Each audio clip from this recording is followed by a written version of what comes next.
He calls the cockpit his home, Hamburg pilot Jochen Hergesell.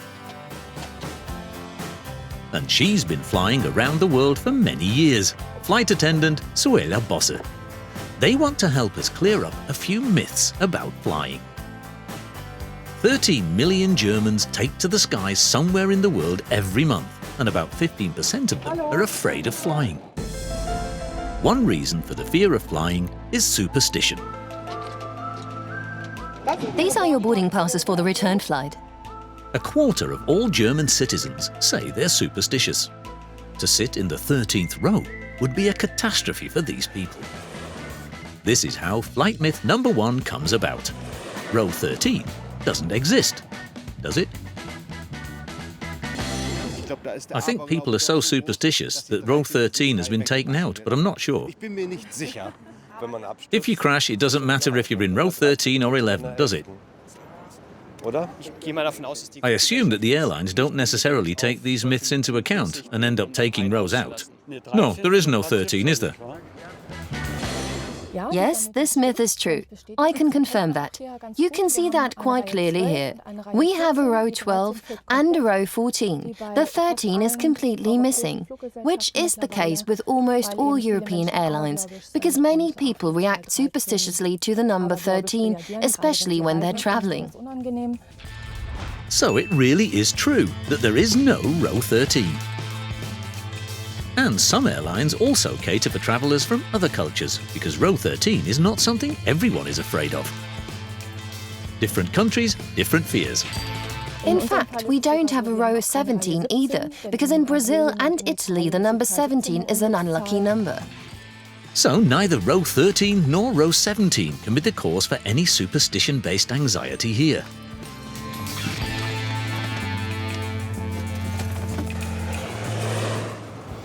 Two million people take off and land at German airports every month. There are around 10,000 pilots and 5,000 co-pilots in Germany. They take their meals on the plane, as do the passengers. Many people think that this is a risk. After all, pilots carry a lot of responsibility for the passengers and the expensive aircraft, costing up to 100 million euros.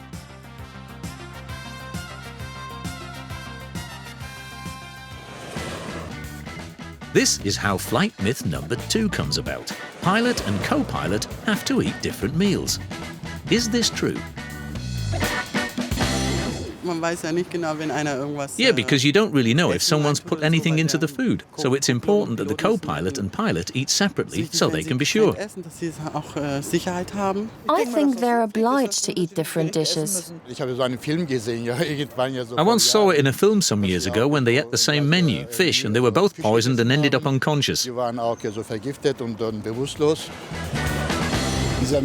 This myth is not true, even if it's shown in an old film. But we pilots are free to choose what we eat, and whether we eat the same or not is always up to us. The problem of being ill from food poisoning quite simply no longer exists, because the food chain is so well protected that you can be sure that the food is okay. So, this myth is not true. The doors on the plane work via a hydraulic system.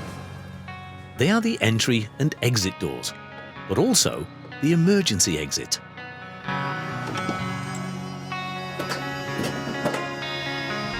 Because short-haul aircraft make around 75,000 flights in their lifetime, doors open and close up to 600,000 times during this period.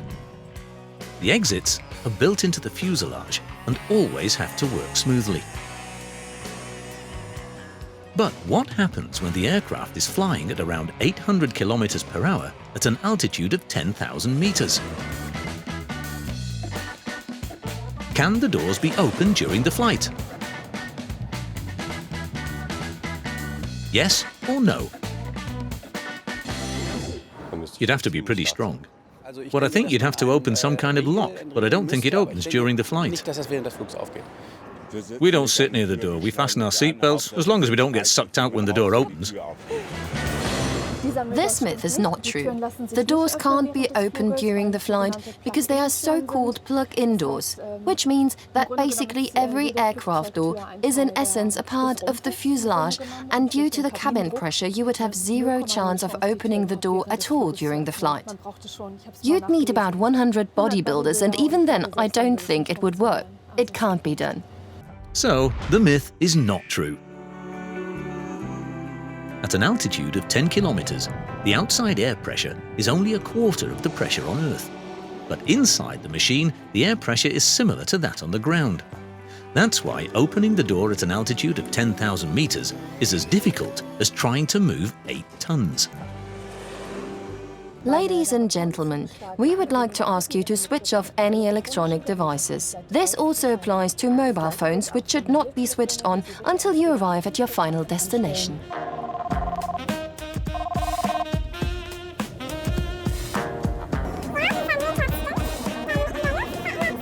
Until 2013, you would be fined for using a mobile phone on a plane. Perhaps this is what led to flight myth number 4. Mobile phones can cause a plane to crash. With mobile phones, you don't exactly know what the consequences will be in the end. But I turn mine off because I don't want anything to be my fault. Once I forgot to turn my iPad off and the plane arrived anyway, so it must be okay. You're supposed to turn it off, but I doubt whether this could cause a crash. Yes, you can set off an explosion with a mobile phone like a bomb. So I think it's possible.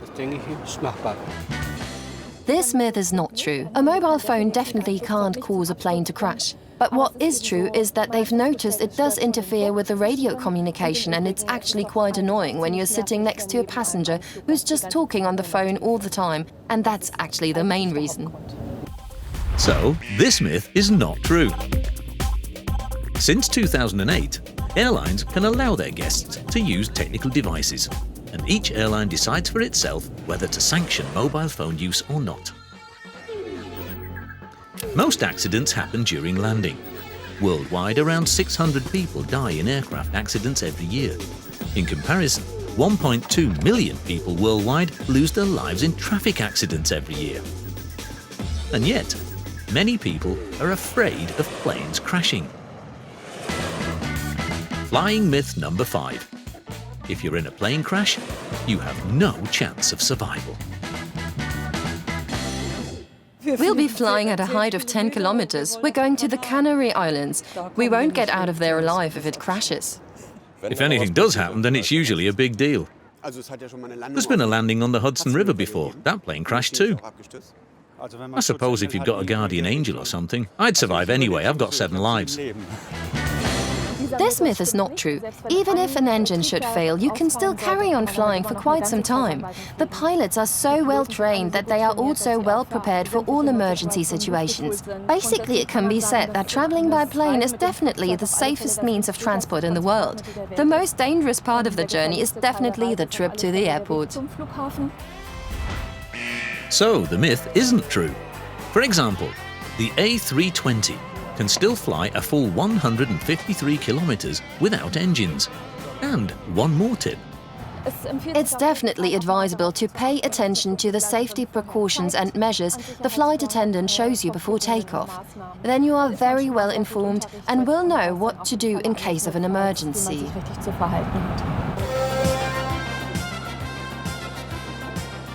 And who would have guessed?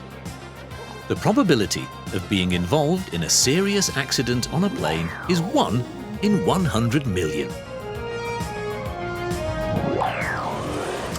Apple, orange or tomato juice?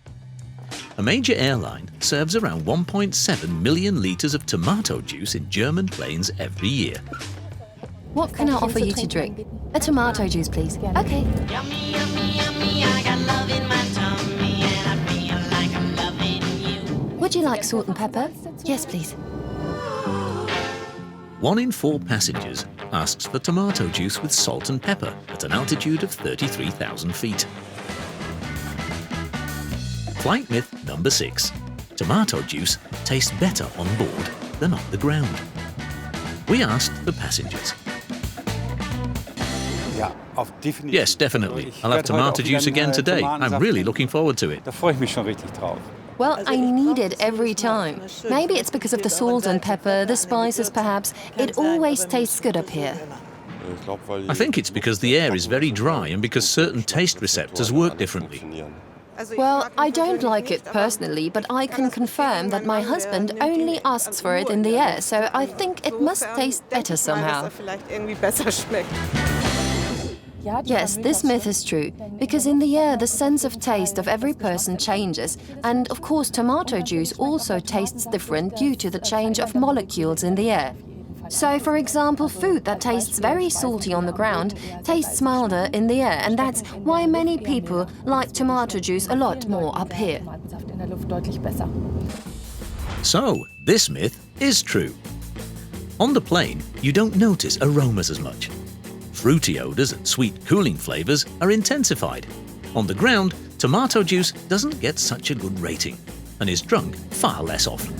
And once one guest starts to ask for it, the others want it too. This is no different in the air or on the ground.